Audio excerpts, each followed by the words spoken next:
This is for the extraordinarily curious person who is both a believer and a skeptic of all of this. And that is me. So when I went into this, one, I didn't understand a lot of it. Of course, I still don't. I don't have a PhD in physics or astronomy or anything like that. But I didn't understand a lot of it, and so it took me, a lot to research and look at these papers and try to find a thread that could connect all these things together. I don't know. Is it true? Is it not true? I work with people with this a lot, and they have extraordinary experiences and they create extraordinary healing. A part of an email I got from somebody I had worked with, and she says, "Oh, 20 years of hip pain is gone."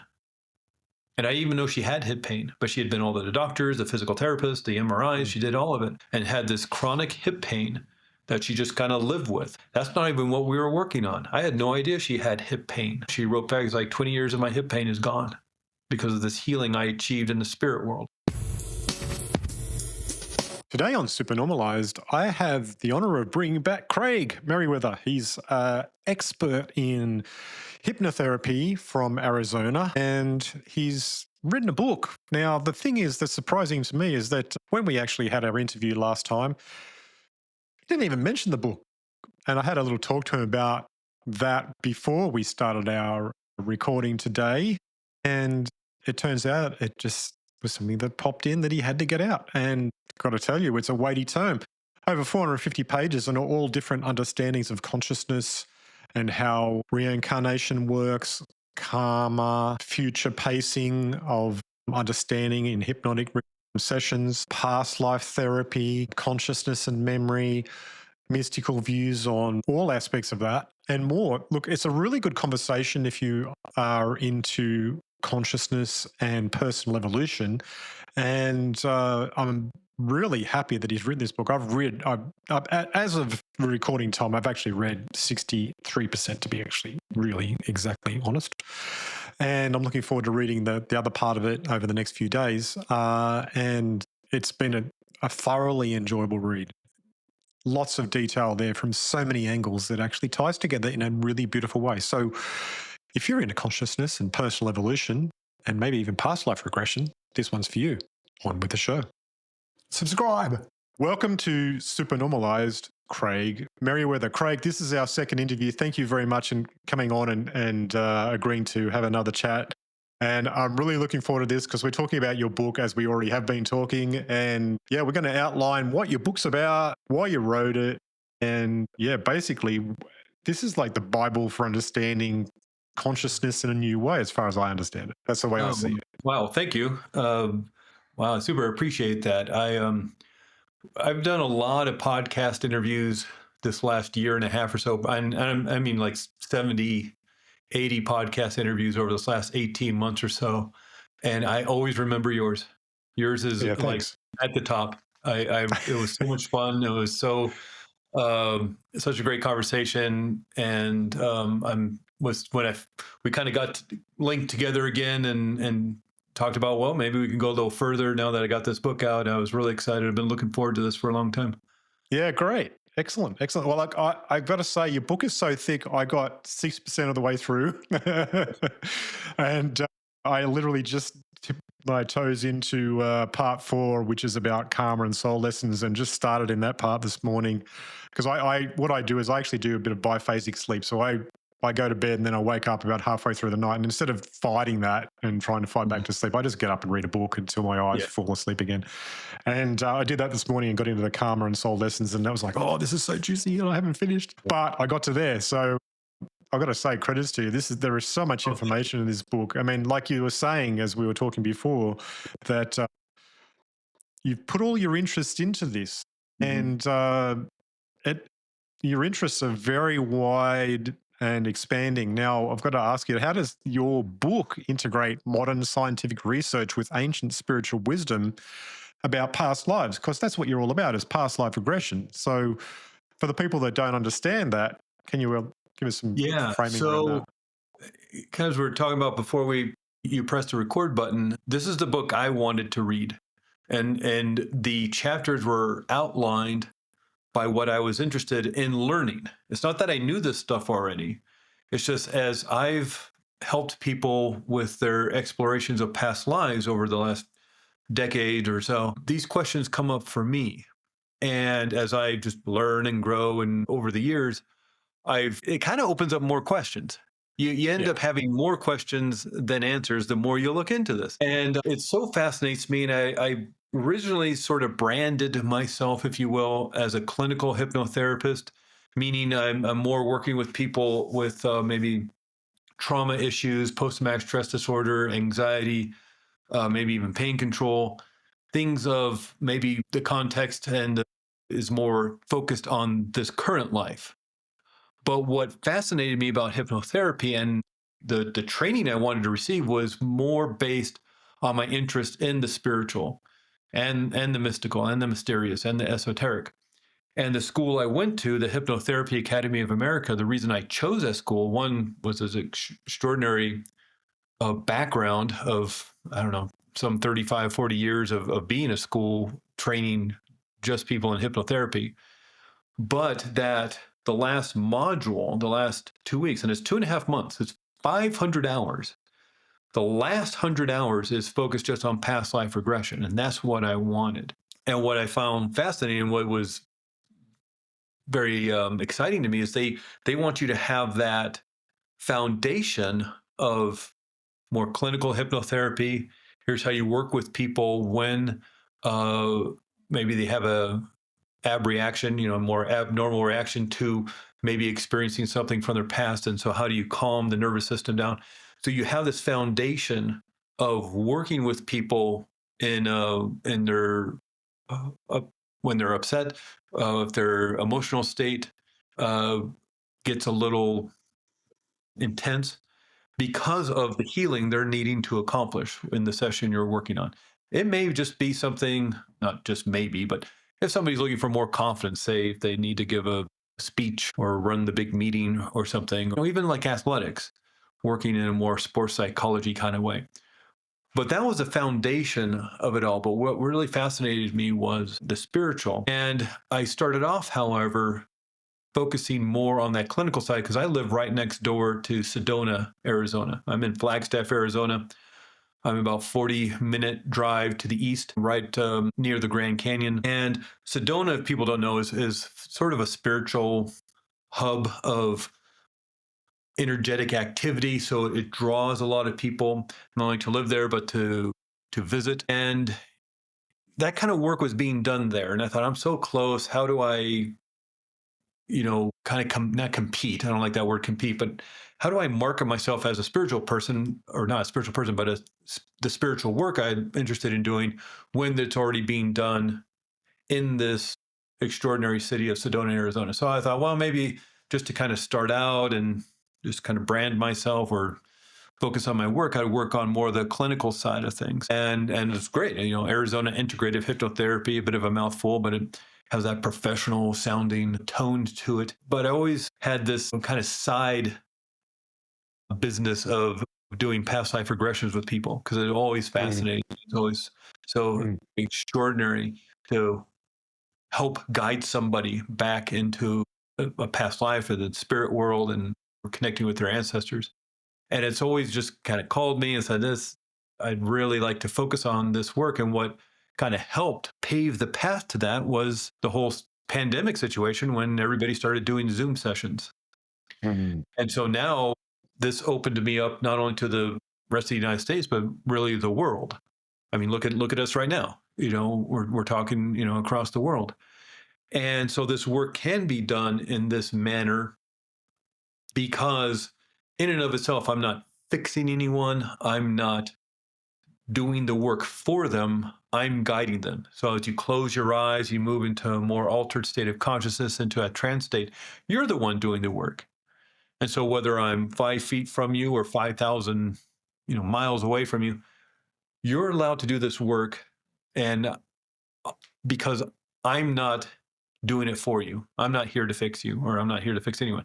So as that opened up to me the ability to work with people not just around the Sedona area, I really wanted to focus on that kind of work. And I thought, what better way to kind of introduce myself to people than having the book And I thought, well, what kind of book do I want to write? And so I made my big old outline, and then it just kept getting bigger and bigger as I asked more and more questions. And I just spent, 8, 9 months just researching and looking at scientific studies and looking at history and going back to anthropology.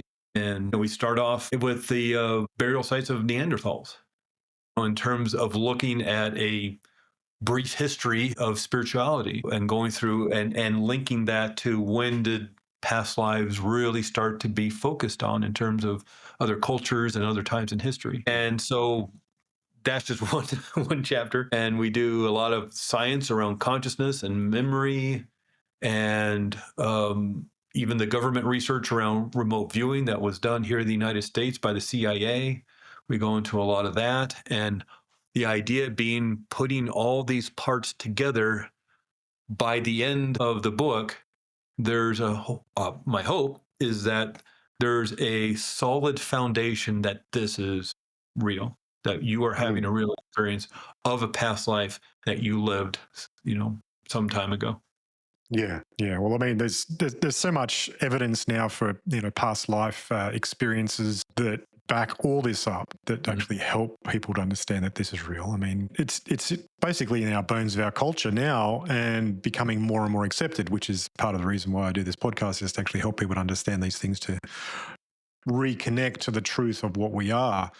Now, how might, say, for example, Carl Jung's collective unconscious relate to reports of past life memories, according to your understanding in your book? Yeah. Okay. So another aspect of the book is that we go through different theories on how this is happening. So again, I don't really come up with any sort of unified, this is exactly how it works, this is how it all happens. But I present from research that's been going on for the last 25 years, if not 100 years, all the way back to Albert Einstein and Carl Jung and Niels Bohr and all them, how reality may present itself to us. You have multiple dimensions.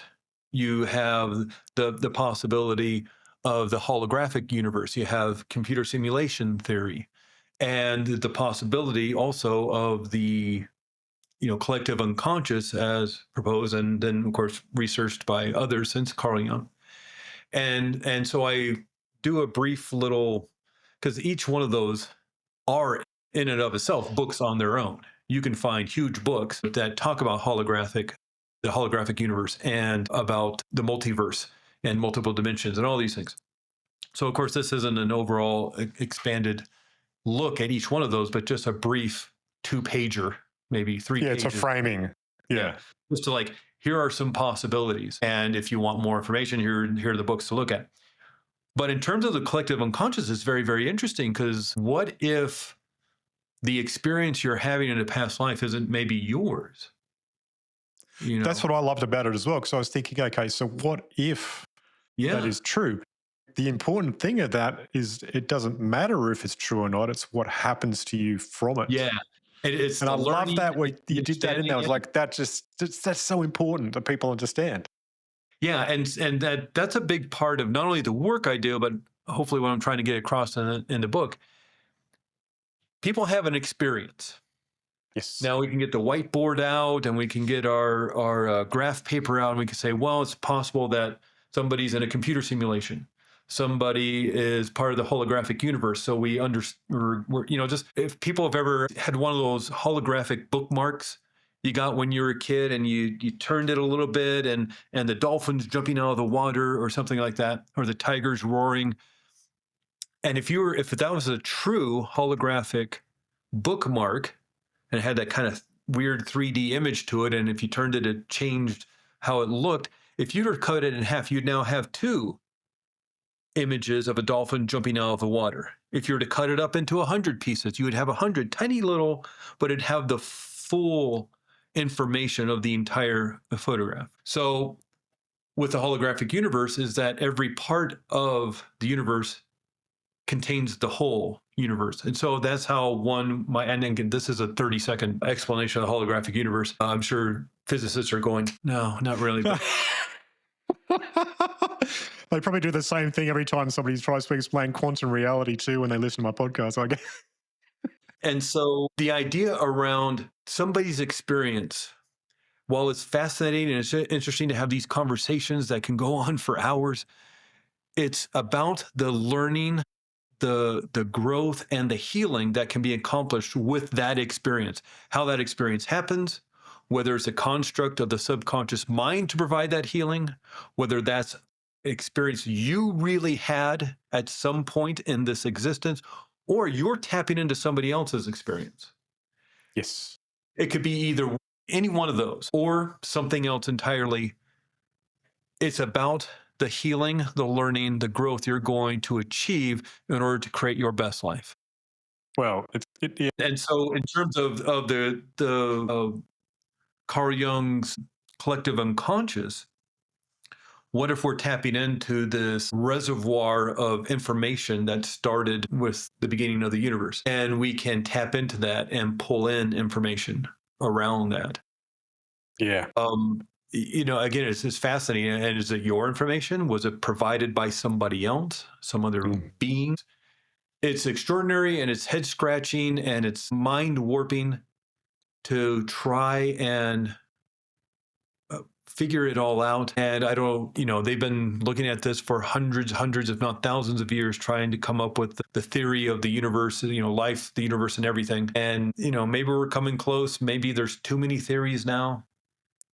But that's why when, again, by the end of the book, maybe there's more questions than answers. And so the focus and what I think talk about in the first chapter, within the first couple of pages, it's about the healing in this current life.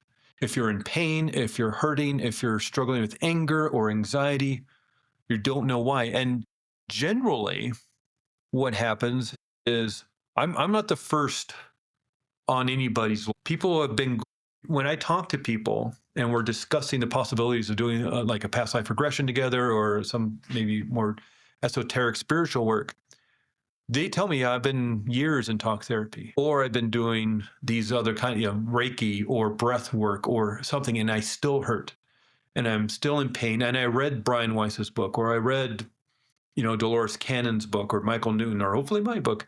And this resonates with me. My intuition is sparking, and I feel there's something to this anger that may not be related to this current life. And I need to find what it is and release this. That's one aspect of course, it can be just for discovery and for fun and more interest in your spiritual life and maybe the past lives you've lived, not only with yourself or maybe, connecting with other people in your life, your soulmates, your soul family, who's been in your life, whether kind of adventures have you gone on. So there's that aspect of it too. But all in all, at the end of the day, it's about the learning and the growth.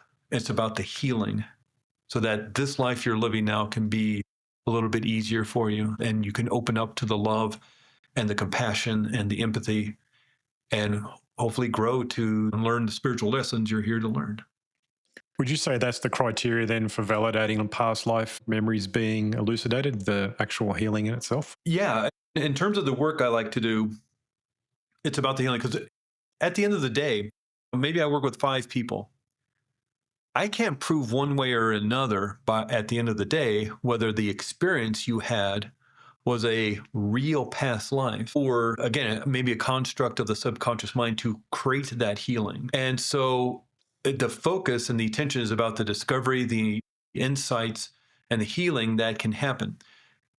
Even if past lives are real, in and of itself, I couldn't tell you if that's not more of a Carl Jung, let's let the subconscious mind create an allegory, a metaphor, a story to create the healing you need right now. And we're going to do this through the context of a past life or past life regression. So again, it's the focus needs to be on the healing and the learning and development that one can have, because oftentimes a person's past life experience isn't so detailed that you can find historical accuracy. Now, some people have that kind of thing, that they can go back. I didn't know anything about this part of the world and this part of history. And you look it up in the history books and are like, oh my God, that's for real. That really happened. Yeah, you those do were cite some vehicles they were famous using then. cases in there.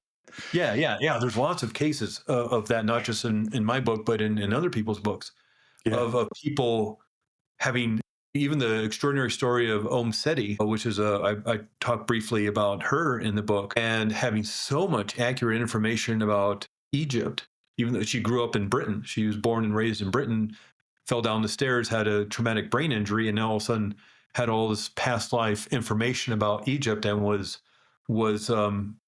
apparently one story about her is she ended up living in Egypt, and she would be able to go out to the desert and say, yeah, it's over here. And they'd start digging and they'd find archaeological sites. That they Whoa. there's like, I yeah, th- it's by this mountain, this town, these buildings were over here by yeah. this mountain in this mountain. They start digging, they'd find it. And so, That's yeah, there crazy. is, and that's where what's again head scratching, Mm. because if that happens for one person, why wouldn't it be able to happen for everyone? And maybe there's a certain level of skill that needs to happen. Like I can play the cello, I can't make music on it.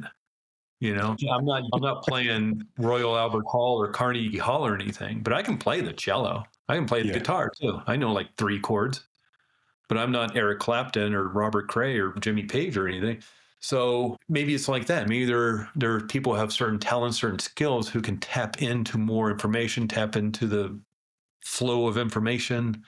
Their brains are wired in a way to take all this kind of 5D information from the universe and funnel it down into 3D information that the brain can access and understand. And again, it becomes such an extraordinarily fascinating conversation and discussion, because at the end, it's like after 3, 4, 5 hours of talking over a cup of coffee or a bottle of wine or whatever, it's like, are there any answers?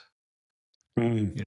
Are we going to have to wait until again, there's extraordinary science, but there's extraordinary science that's a computer simulation. There's extraordinary science that's a holographic universe. There's extraordinary science that is the multiverse, Yeah, and well, I mean, it gets very zen, doesn't it, really? In a way, yeah, you think about it, it's like everything is real, nothing is. yeah, yeah. And it's the same. Well, there's extraordinary research around collective unconscious. Mm. And so, which is it? You know, you see the fascinating information about remote viewing that the U.S. government, and apparently the Soviet Union, was spending millions of dollars and decades on to try. And the idea around remote viewing, really quickly, is that you can move into that meditative, trance altered state of consciousness and move your mind, move your consciousness to another location and scout that location. And there's people who are so good at doing that, they could see underground bunkers and files and people's names. And I talk about this in one of the chapters because it's so Yeah. fascinating, that when they started this program at Stanford, they got in big trouble with here in the United States, the National Security Agency, the NSA, because they thought they were somehow spying, and they were, but they were spying on their remote underground bunker, their Yeah, top secret bunker. And the government would not have kept that research going if it didn't work.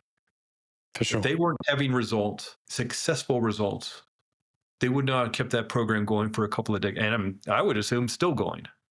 Yeah, You know, yeah, they've just shut it down. yeah. They just moved to the office across the hall and called it Yeah, something else. that's If right. if, if it's successful, I mean, there's one guy who the claim is, according to the research, and a lot of this came out through the Freedom of Information Act that we have here in the United States. So you can get declassified government documents, or you see those documents, it's all redacted, and you get some information. The top secret stuff still scratched out, but you can get a lot of information. And one of the experiments they did was the Voyager satellites were going to go by, or the satellites were going to go by Saturn back in the early 1970s. Good information about Saturn at that time. Like I was a part of it, or I know anything about it, but all the astrologers were going to get information about Saturn, and these satellites were going to take pictures and send them back. And so they thought, well, that's 6 months away. Let's have one of our remote viewers remote view Saturn and see what kind of information they can get. And so this guy remote viewed Saturn, and I'm sorry, he's not remote viewing Saturn. He's remote viewing Jupiter. He's remote viewing Jupiter. because Yeah. the Voyager spacecrafts were going to go by Jupiter. And he starts talking about the rings that he's seen. He started talking about the other aspects of the planet. And everybody's, oh, that's not Jupiter, that's Saturn. Because Saturn has rings, not Jupiter. And everybody's a little bit disappointed. He's embarrassed that he remote viewed the wrong planet. And of course, it has rings because everybody knows Saturn has rings. And so he's a little bit embarrassed and everybody's disappointed. They just kind of forgot about it until the Voyager spacecrafts flew by Jupiter and there were rings around Jupiter. And all the other information he had pulled in was accurate. And so it's not just, okay, I can see across town or I can even see around the world and I can see underground bunkers, secret underground military bunkers. Seemingly, this can go to the other planets. And it's fascinating. Yeah, and forward and back in And time. forward and backward. Yeah, there was they would do things where, so they set up these experiments where they would remote view a person somewhere in town.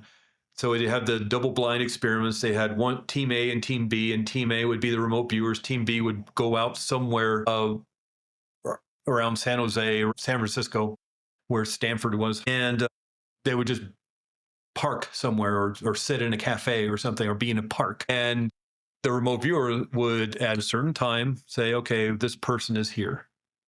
And then they would connect and say, where are you? It's like, well, yeah, I'm here at the park by the fountain. And they would be correct.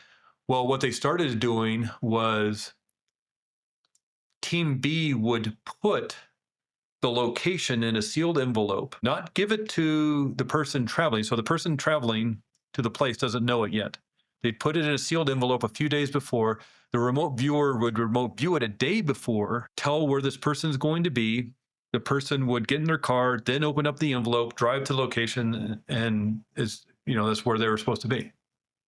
And so they started seeing the future. They did one where Palo Alto had some sort of big, I think it's like a recreation center, and they had like swimming pools and all this kind of thing. And that was one of the locations that they were supposed to remote view. And so they're remote viewing and they're talking about the pools and the size of the pools and how much water they hold and all the different places. And they said they had these big containment tanks outside. Well, everything was pretty accurate except for the containment tanks. There was no containment tanks, like these huge water containment tanks out back of this recreation center.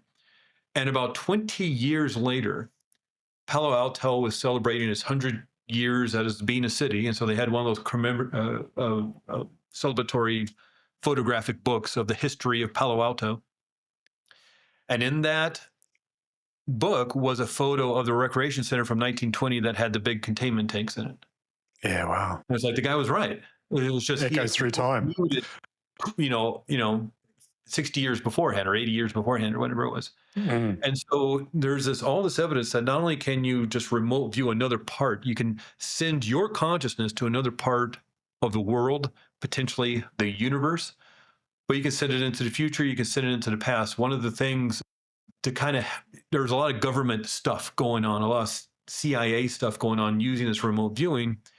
And one of the things about it was focusing on the Soviet Union. And they knew something was going on with the Soviet Union because of troop placements and activities in a certain area. And they wanted to see what was happening because the satellites couldn't access it or something. And so they had a remote viewer. And basically this guy said, they're building the world's largest submarine. And he gave all this detail about the submarine. The problem was it was too far away from the sea to make any sense. Why would you build a submarine? It's like building an aircraft carrier 10 miles away from the sea, whatever that is in meters, 15 meters away from the sea. It doesn't make any sense. You build it next to the water and you push it into the water. And so it was like one of those, that's oddball that they would build it so far. It doesn't make any sense. I don't think it's right. Why don't you remote view the future and tell us how they're going to do that? Get it to the sea. So he remote viewed the future about this submarine and saw they were digging trenches from where the submarine was all the way to the ocean. And that's exactly what they did. Wow. Because they could get satellite photographs of that, because I guess the submarine was in a warehouse or building or something being built. And so they saw them digging huge trenches to the ocean to get the submarine there. And when they finally saw the submarine, it was exactly as the guy described it, one of the world's largest submarines.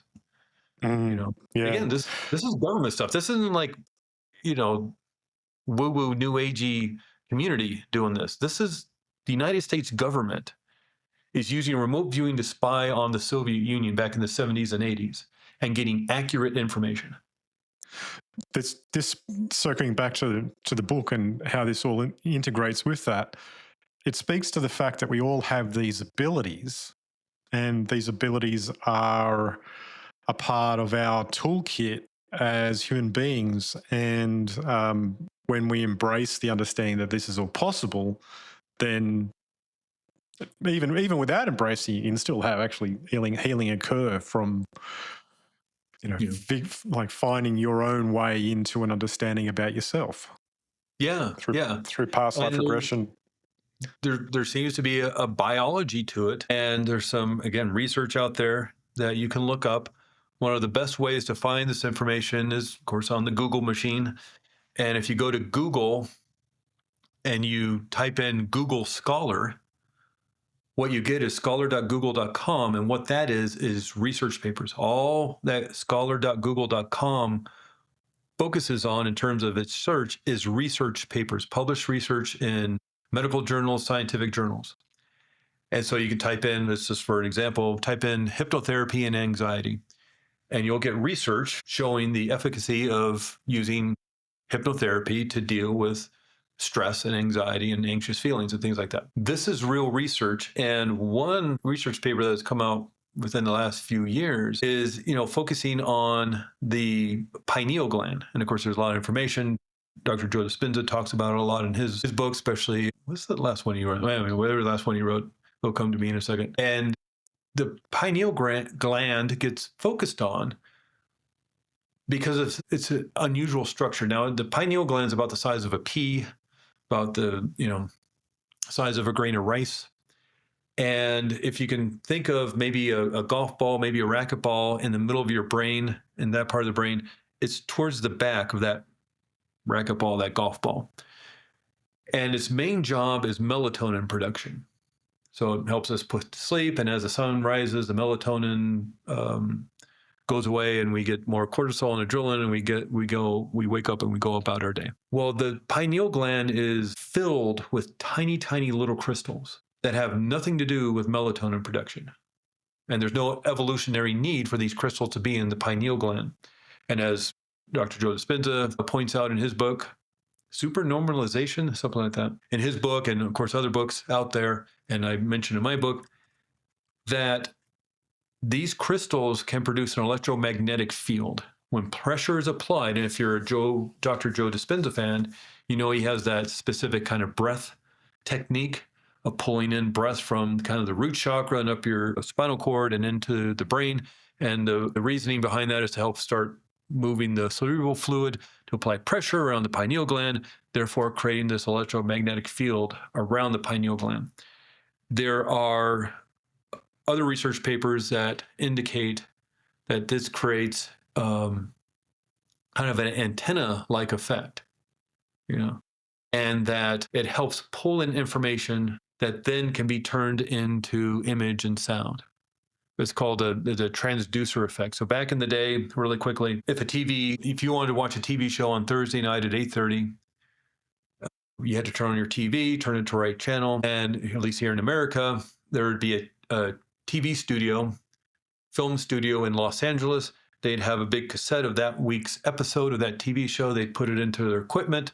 They had a transducer in that equipment. It would take that image, that sound, turn it into a frequency, and with their antenna and their satellite dish, they'd shoot it up into the airwaves. Now, this is that thing of when you're driving around in your car, or you're at home, and you turn your stereo, and you can turn it around the dial, and you can pick up different frequencies. Well, you do that with your TV as well. Nowadays, we have Wi-Fi, we have cell towers, and all this other stuff in there as well. But back in the day, back in the 70s and 80s, we were just picking up certain frequencies of radio signals and TV signals. Well, at 8:30 on Thursday night, I want to watch my TV show. I turn on my TV, I turn it to channel 10, and channel 10, an effect with the antenna on my roof or the rabbit ears on my TV, I start microscopically vibrating to the same frequency as that TV show. And it pulls in just that frequency. So I don't get 3 or 4 other TV shows at the same time. I just pull in that one frequency into my television. The frequency, I also have a transducer in my TV. That transducer in my TV turns that frequency back into image and sound. And now I can watch my TV show. There's research out there that implies that the pineal gland is the transducer. And it's pulling in information.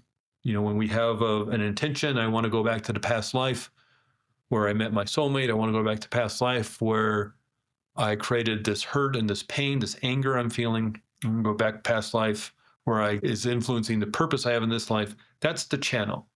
You're focusing on that, pulling in information. Your pineal gland is turning that back into image and sound. But again, it's sort of like pulling D information into a 3D brain, into a 3D world.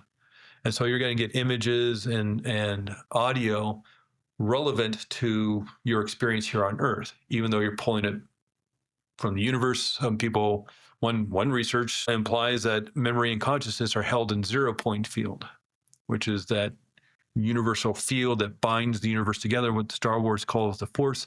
If you were to look at an atom, the atom that creates all of us, all things, all the entire universe, if you look at an atom with an electron microscope, you see the quarks and the subatomic particles. But if you keep going and going and going, when you see the essence of what an atom is, it's this vibrational field. That's a 0-point field. And because as you bring it down to absolute freezing, 0, it still moves. It should be still, but it still moves. And so they call it 0-point field, or the field, or the Force in Star Wars, or something else like that. And this research implies that that's where all the information of everything, life, the universe, and everything is held. And this brain of ours is an antenna that's pulling it in. Even like the memory you had of your lunch yesterday, or the vacation you took a couple months ago, or you're thinking about high school, or being a little kid, the birthday party you went to as a little kid.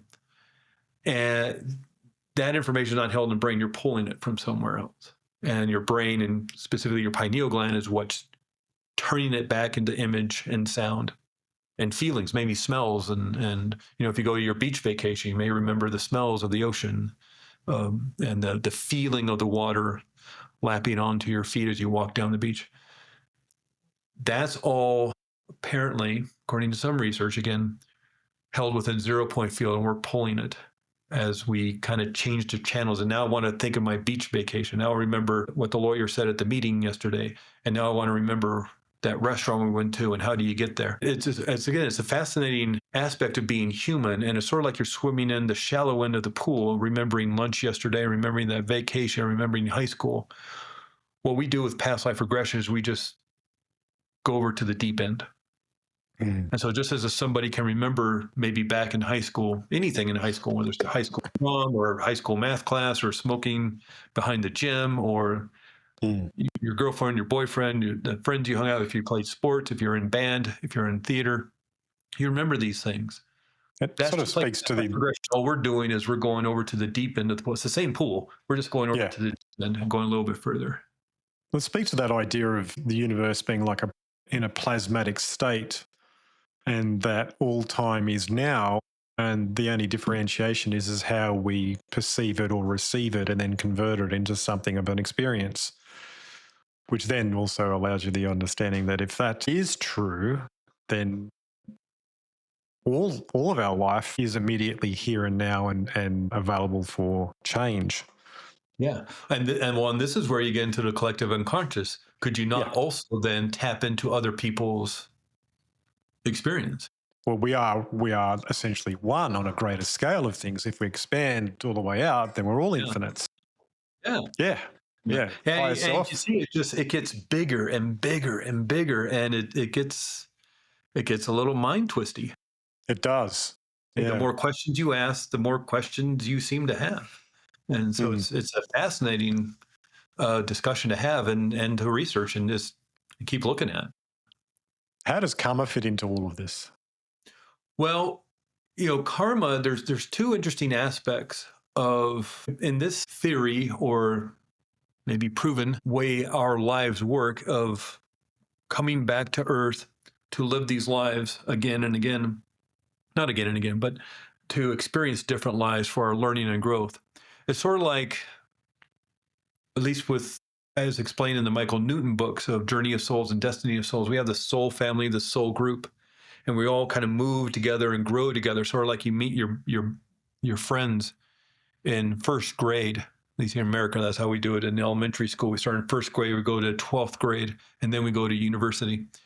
Well, you meet all your friends in the first grade, and you just kind of go through school together until you graduate high school, and then you go to the university, you go to college, and maybe get your master's degree in life or whatever. So we keep having these experiences to move up, to level up, to graduate the second grade and move to the third grade, to get out of elementary school and go into junior high. And we keep having these experiences for our own learning, our own growth, to help our friends learn and grow, or to create healing if maybe something in a past life wasn't resolved. And the karma isn't that you're being punished or you're doing something bad. It's that either the learning hasn't been completed or there needs to be some resolution to something that happened in the past. So some of this stuff may take multiple lives to experience. Sort of like, again, here in America, at least, you have algebra 1 and algebra 2. It's algebra, but it may take several classes or even several years to understand the entirety of algebra. Then you go on to calculus, and then you go on to trigonometry.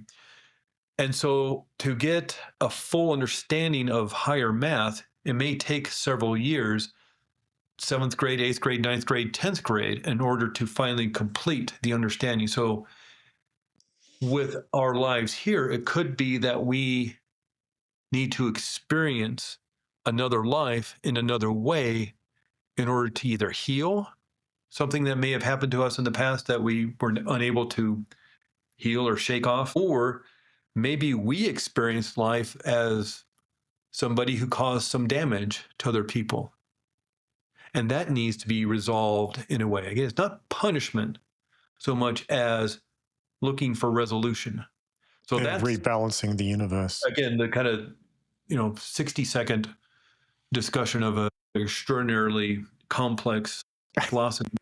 But the But other then you've got so much stuff in here that just Yeah, I like know. they all have to be snippets because there's just so much. And so there's the aspect of karma, and then there's the aspect of the soul contract or the soul agreement, which again pops up a lot in the Michael Newton books, and of course I talk about it in my book.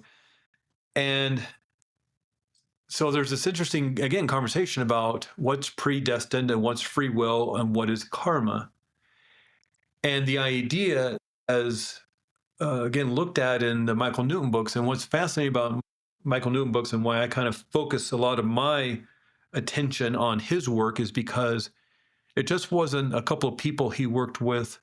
It wasn't just, this is a guess, this is my opinion. It's not something he channeled. He wasn't a medium or anything. He did research for decades with thousands upon thousands and thousands of people, starting in the early 1970s and going all the way till he passed away. And the Michael Newton Institute is still doing this research. So pretty much for the last at least 50 years, they've been doing research into this work.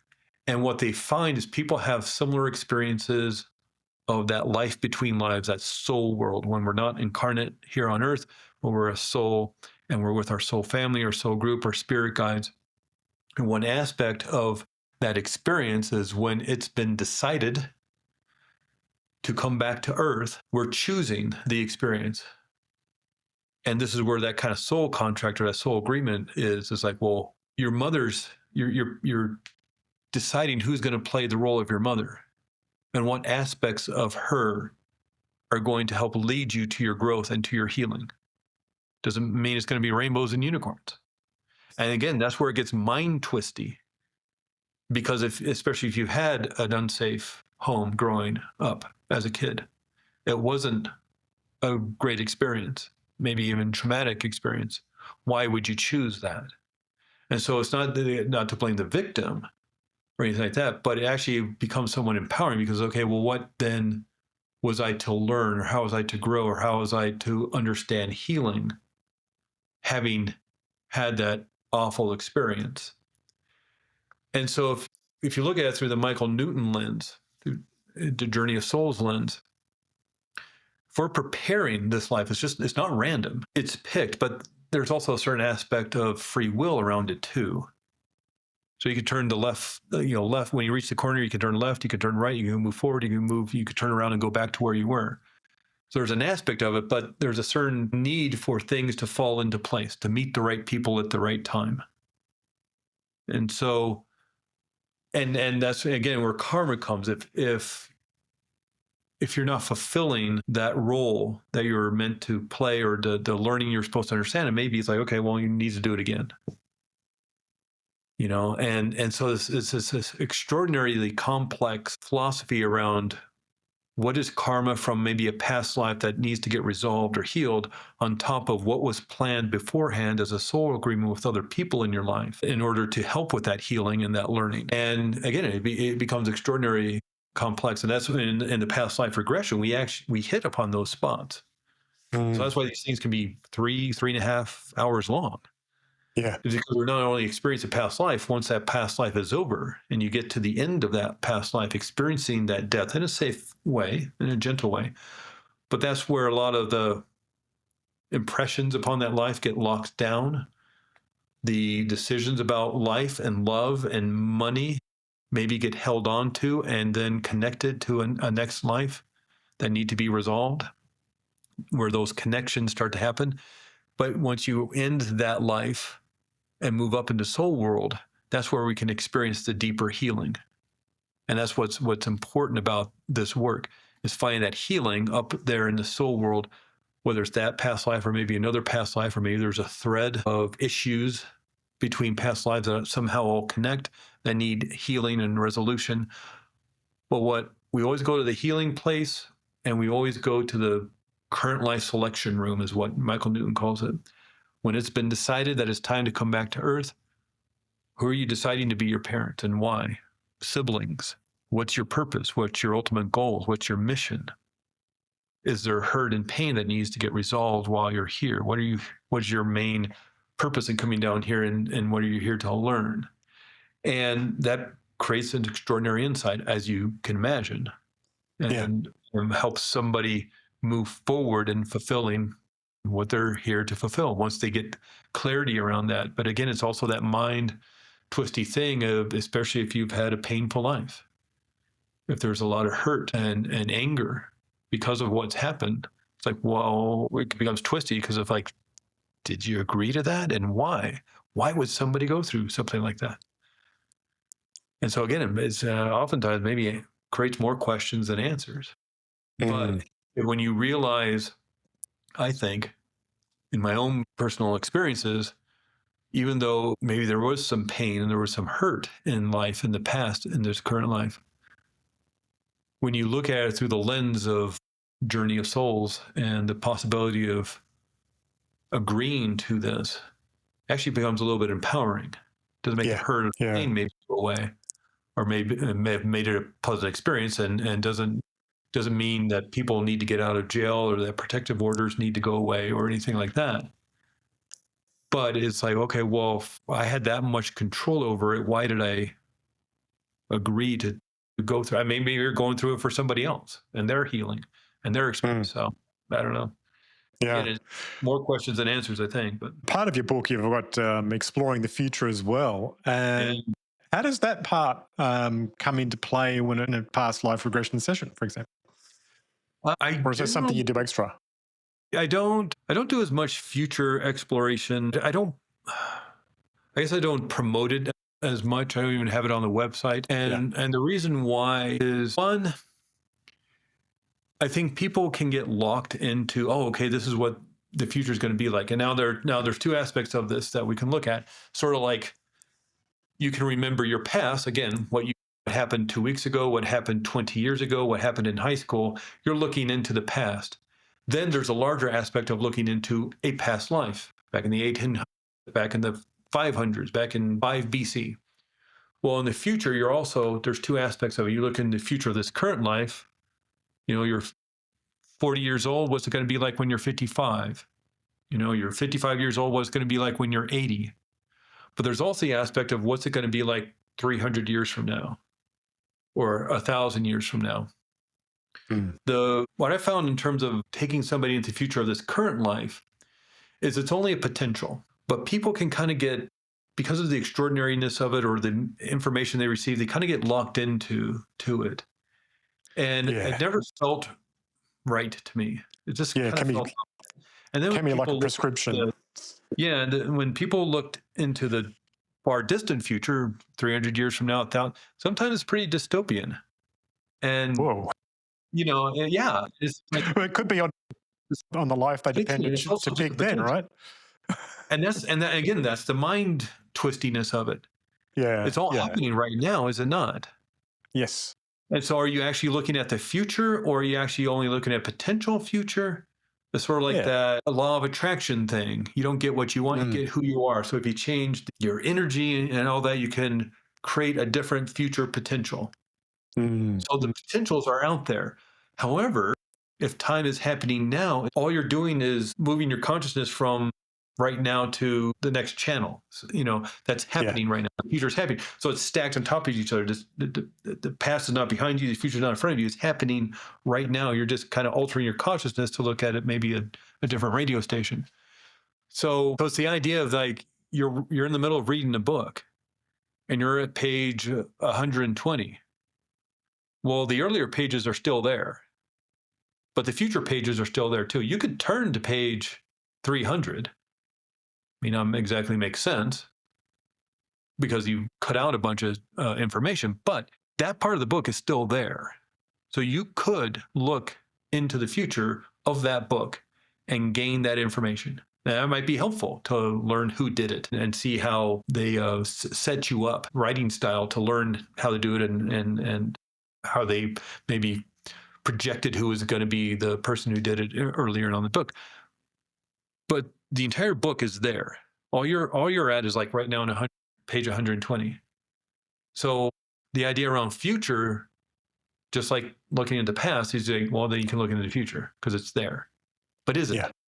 Because there's That's a lot right. of, Yeah. that's just potential. So in terms of that work, I mean, even Brian Weiss, he was the one who really kind of focused on that in the 90s and early 2000s. He doesn't do that anymore. When you go to one of his big retreats, one of his 3-day or 5-day retreats, the end session, the last session of that workshop or that retreat was always a future visualization. Well, let's look in 300 years from now. Let's look in 1,000 years from now. He stopped doing it because it was so depressing. Now, that doesn't mean that people don't have awesome future visualizations. It just meant that there were people who were getting something not so pleasant. Yeah. So again, it's like this idea like, well, somebody looked 1,000 years into the future and it was all rainbows and unicorns and flying cars and everybody was at peace and harmony. Somebody else, not so much. Yeah. So which is right? And so Both are right, depending which one you choose. Yeah, even Brian Weiss stopped doing that because it's just like it's too much for people and it's too much for me. Yeah, there's probably potentially no benefit in the end anyway, because why focus on the future when you could be really focusing on being actually here and now? Yeah, and the other thing is like, well, if it's all going to crap, then what's the point? Why try? Yeah, it makes you very and you can try to explain, but that's just a future potential. You can change, and then we talk about that in the book when we get to that chapter on viewing the future. One aspect of that work, if somebody was to do it, was to find, let's say somebody doesn't have a good relationship with their brother. I think I use this as an example in the book. They don't have a good relationship with their brother. They can look into the future. Well, one aspect of that is that they get back together and they have a wonderful relationship because healing happened and forgiveness was offered. Or the other potential future is that they never get back together and there's more anger and more hostility between the families even afterwards. And it becomes even worse afterwards, after maybe the brother dies or something. So those are two future potentials somebody saw. So the potential is they can choose one. Which one works better for you? Would you rather get back in touch with your brother, find healing in the way you need to? And that can change somebody's future. By seeing the future, seeing the potentials out there of when it's like, well, I get to choose. And then they can start doing the work they need to do on themselves or within that relationship. Now, of course, free will. The brother could just hang up the phone or never respond back. But, at least in themselves, they thought, well, I did what I could to salvage that relationship and heal myself by seeing the future and how choosing a different path would have been more hurt for me. So there is, usefulness in it. It's just, and I think just because of the books that are out there, I know Brian Weiss has a book about future visualization, but I think so much attention is on past life regression that I don't think a lot of people focus on it. The question came up in my mind and I made an outline and I thought this might be interesting. I thought I'd write it as a totally different book, and I thought, oh, let's just write it here. And so, Yeah, book got well, longer. I'm looking forward to reading those parts. I'm actually so as I mentioned at the start, at part 4, Karma and Solace is where I got up to, because the book is a weighty tome. Yeah, yeah, it's like 450 pages. And what's funny is I was working with my editor, and we had a big back and forth because I didn't want to put the bibliography in the book, because at the size the book is, it's like 6.5 by 10. So it's just a little bit bigger than a quote unquote normal size book. Books are generally 6 by 9. This is 6.5 by 10. And we had a big argument about the bibliography, about all the research papers and things, because it was going to be 70 pages. And I said, I can't. That makes the book more expensive. It makes it, I'm wasting more trees. Nobody reads the bibliography. Certainly nobody's going to read a 70-page bibliography. I'll put it online. I'll just put a page to say, if you want to see the bibliography, go to this webpage. And she was like, well, I think it'd be a little more valuable to people if some of it was in there. So I think we came up with, I put 8 or 9 pages of bibliography in there about some of the science. But it's all, and because I didn't want it to be a stupid, even stupidly longer book, but it's like, 450 pages of just the science of memory and consciousness and time travel and looking into the future and looking into the past and remote viewing and covering traditions from all over the world. It was the funnest, whatever, 8-9 months of my life. Like, what research this? It was hella fun. Yeah, but the other thing that people should understand, it actually covers other understandings from different traditions worldwide in both reincarnation and also future understanding of events. Mm-hmm. Yeah, we look at different religions and their focus on prophecy. Because what's interesting, it's fantastic. This looks like Christianity. Christianity has a great history, an amazing history of prophecy, looking into the future. Joseph of the famous coat of many colors looked into the future, saw the Pharaoh's dreams, and predicted the future.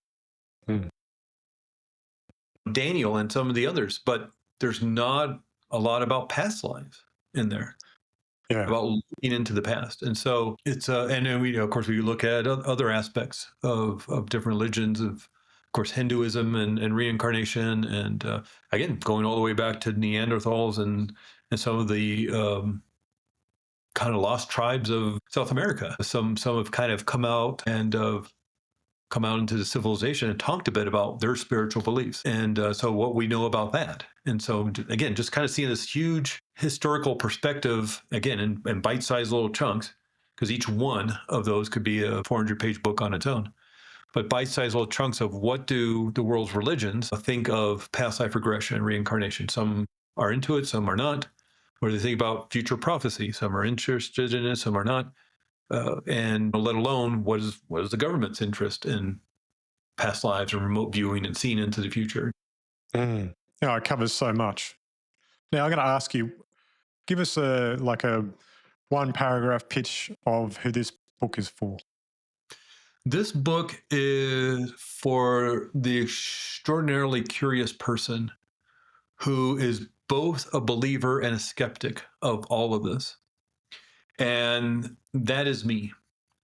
So when I went into this book, I didn't understand a lot of it. Of course, I still don't. I don't have a PhD in physics or astronomy or anything like that.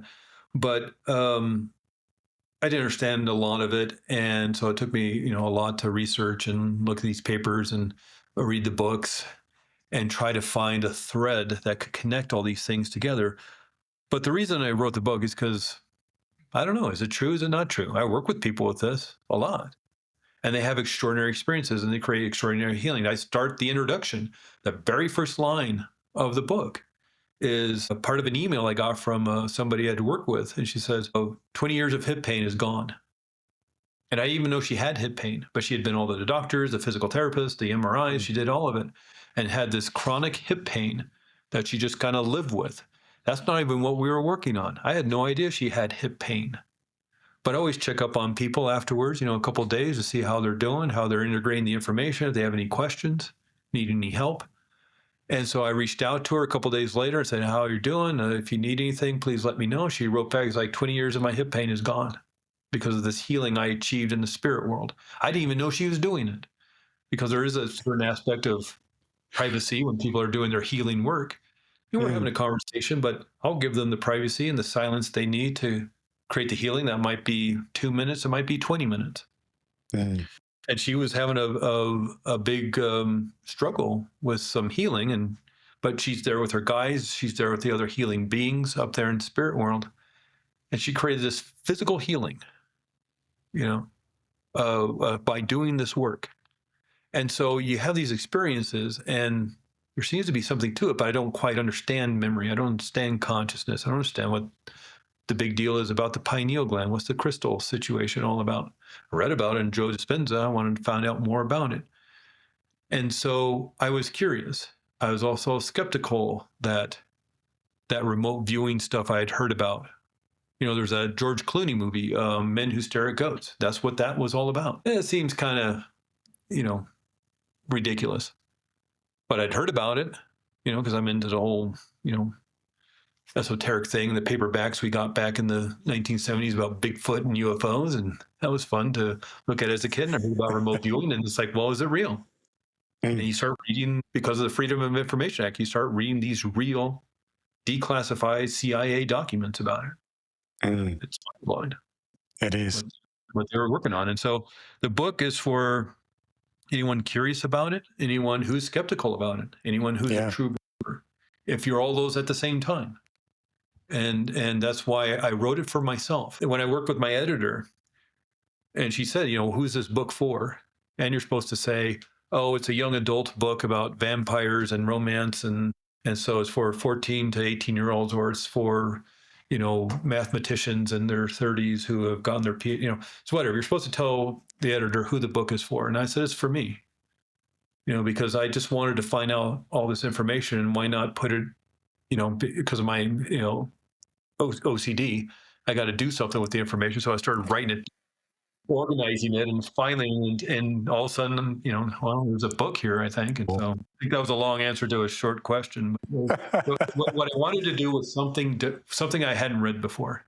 Yeah. And God bless Brian Weiss and Dolores Cannon and all the books, but sometimes they're just stories, other people's stories. Yeah. And I get it. Or the reincarnation stories, like Ian Stevenson writes about in the documentaries you see on YouTube. It's fascinating, beyond belief. Or Soul Survivor, the one about the little kid who and the World War II pilot. It's fascinating beyond belief. But after a while, it's like, okay, I get it. How is this happening? What are the possibilities? How are people tuning into? How's that little kid tuning? Is that his story? Or does that pilot need to be healed because of the crash into the Pacific Ocean during World War II? There needs to be healing around this, and this kid's the antenna or the avatar or the, Yeah, well, that's what I got from the book. It's like you've taken that extra step and given a framework to all of the possible understandings around what this phenomena is. Yeah. Yeah. And again, I don't think I come up with any specific answers other than You lead people to their own understanding. That'll be the next book. Yeah. I've got to ask you though, you didn't talk about your book at all when we had our last interview. Were you actually writing it when we had that No, interview? I wrote it. When did we talk? That was 2024. Yeah. Well, probably started writing it in September 2024. Yeah, that was after. Yeah, Yeah, yeah, yeah, yeah. yeah. Yeah, So you're how talking. weird is that? So was it even spawned in your mind in any way whatsoever? No, not really. Really? God, it's so well put together that I'm like, wow, he's got to be have had this in his mind for years to get this sort of detail. I was kind of wanting to move more into the more esoteric and mystical side of this, just for my own, fun and interest in this side of life. And I thought, oh well, you need a book, like sure, kind of Yeah. thing. And I thought a book would help retreat centers and workshop runners be more interested in having me host. I thought if I had a book, Yeah. and then I thought, okay, well, what kind of book do I want to write? I just, Brian Weiss and Dolores Cannon, they all kind of have the lock on just telling people stories and other books like that. So I didn't want to tell a story like other people's experience. And so I thought, well, what I'm interested in, basically that whole book is just what I'm interested in and learning. And Yeah. so I Wow. thought, well, I'm interested in this. And I remember the whole thing about remote viewing, and just kind of made this huge outline.